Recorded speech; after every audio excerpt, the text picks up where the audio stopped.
To record a lead, first go to the Leads module. Click on the lead that we previously created, which in this case is Ricky Green, which will bring up the record. Bring down the drop-down and click Convert. From here, you're prompted of a duplicate in the system. You can either associate the contact to the existing record, or you can ignore and create a new record, which we will do in this case.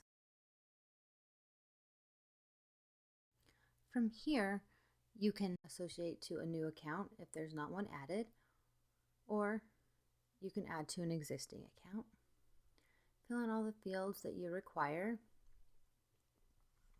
Again, these are all determined by you during the implementation process.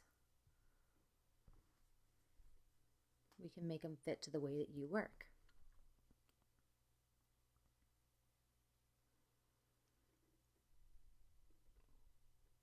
Here we're going to associate it to the 2014 Phoenix Trade Show.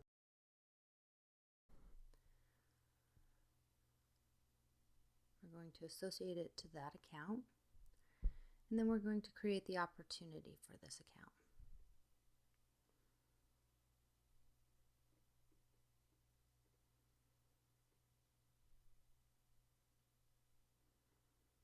Since we're working with the bids, we're going to create the dollar value associated and the estimated due date.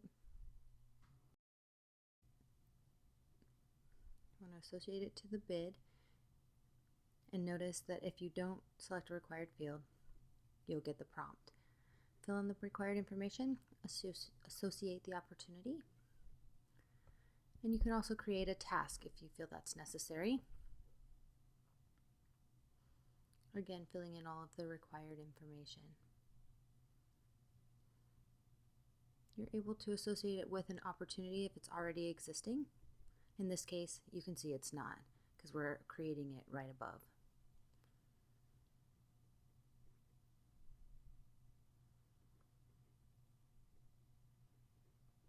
Go ahead and associate the task. Save, and the lead is converted. You can see here at the top that it has a status of converted, and you automatically follow that record. If you go to your contacts, you can see Ricky Green is now assigned to Will Wesson, and the opportunity is now showing up in the pipeline.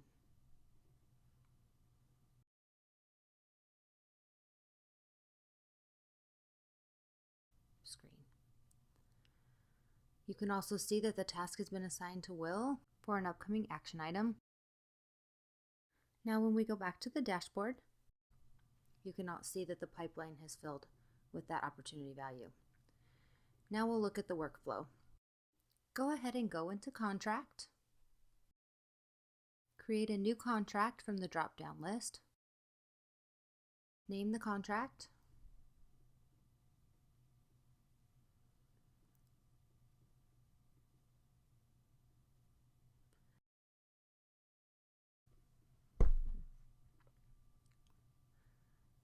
Fill in the account name associated with the contract. An opportunity name if there is one. In this case, the one we just created. You want to make sure that the contract type is bid matrix. Fill out the other relevant information that you'd like to see. Notice that we're preparing as the status in this example. Select the expiration date and populate the contract amount, as this is what the workflow is based off of.